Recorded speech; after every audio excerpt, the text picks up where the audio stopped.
আজকের ক্লাসে আমরা কিভাবে টেবিল আনতে হয় এবং তার ফরম্যাটিং, ডিজাইন সবকিছু দেখব। টেবিল আনার জন্য আমাদের ইনসার্ট অপশনে যাব, যাওয়ার পর টেবিলে ক্লিক করব।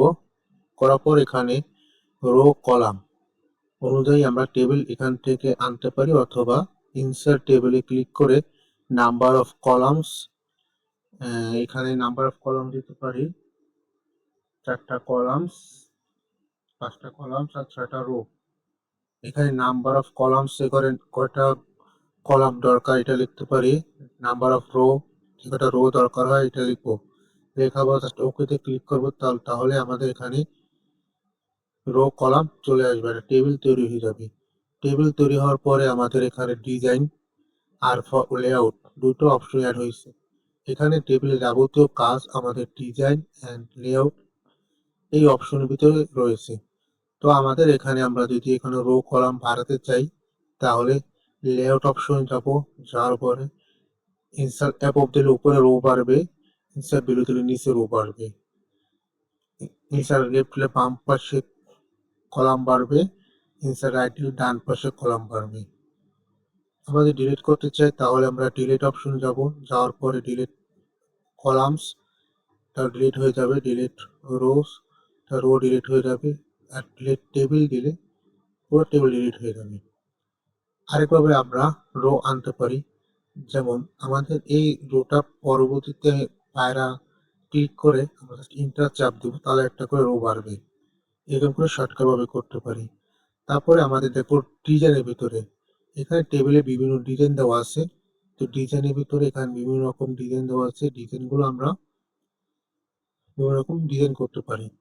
আবার আমাদের প্রয়োজন না হয় তাহলে এখান থেকে প্লেন টেবিলে ক্লিক করলে আমাদের ডিজাইন রিমুভ হয়ে যাবে। আমরা কাস্টম ভাবে এখানে ডিজাইন করতে পারি, যেমন মার্ক করে উপরে শেডিং কালার, এই শেডিং কালার দিয়ে কালার চেঞ্জ করতে পারি। আবার কালার বাদ দেওয়ার জন্য নো কালার যাব।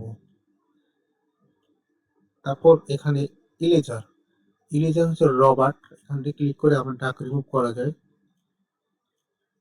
আবার ড্র ক্লিক করে আবার রো কলাম ড্র করা যায়। যত মুহূর্তে আমরা এখানে এটা ক্লিক নিয়ে করবো, তত মুহূর্তে আমাদের এই পয়েন্টারটা এটাই কাজ করবে। তো এটা ক্লিক করে বাদ দিতে হবে। দেওয়ার পরে আমাদের এখানে মার্ক করে আমরা যদি লেআউট অপশনে যে মার্জ সেলে ক্লিক করি, তাহলে আমাদের এখানে পুরো সেলটা মার্জ হয়ে যাবে। আমি যদি চাই এটার ভিতরে 2-3টা কলাম আনতে, তাহলে আমার স্পিস সেল এখান থেকে নাম্বার অফ কলামস, এখানে যে কয়টা কলামস দরকার হয় সে কয়টা আমরা লিখতে পারি। যেহেতু ওকেতে চাপ দিই তাহলে এক্সট্রা এই কয়টা কলাম চলে আসবে। আচ্ছা, তারপরে আমরা দেখবো স্পিস সেল। যদি আমরা এটা স্পিস সেলের ভিতরে আমরা রো কলাম বাড়াতে পারি। স্পিড টেবিল, এখানে ক্লিক করলে টেবিলটা সেপারেট হয়ে যাবে, আলাদা হয়ে যাবে। আবার আন্ডু করে নিয়ে আসা যাবে। তারপর এখানে দেখেন হাইটটা সাইজ বড় ছোট করা যায়, ওয়াইডটা বড় ছোট করা যায়। ডিস্ট্রিবিউশন রো দিলে সব রোগুলো এক মাপ হবে, কলাম দিলে সব কলামগুলো এক মাপে হবে। তারপর আমরা এখান থেকে টাইপ করার পরে এখানে অ্যালাইনমেন্ট, মাঝখানে সেন্টার, রাইট, লেফট এরকম অ্যালাইনমেন্ট করা যায়। এই ডাইরেকশনে লেখা ঘোরানো যায়। তারপর ওয়ান আর একের পর যে ফাঁকা জায়গা আছে আমরা সেল মার্জিন, তো সেল মার্জিন ক্লিক করে আমাদের মার্জিনটা কমানো যায়। লেফট রাইটে কমিয়ে দিই, লেখাটা ক্লোজ হয়ে যাবে। তো আজকে আমরা দেখলাম কিভাবে টেবিল আনতে হয়, আনার পরে আমাদের যাবতীয় রিলেটেড কাজ দেখলাম।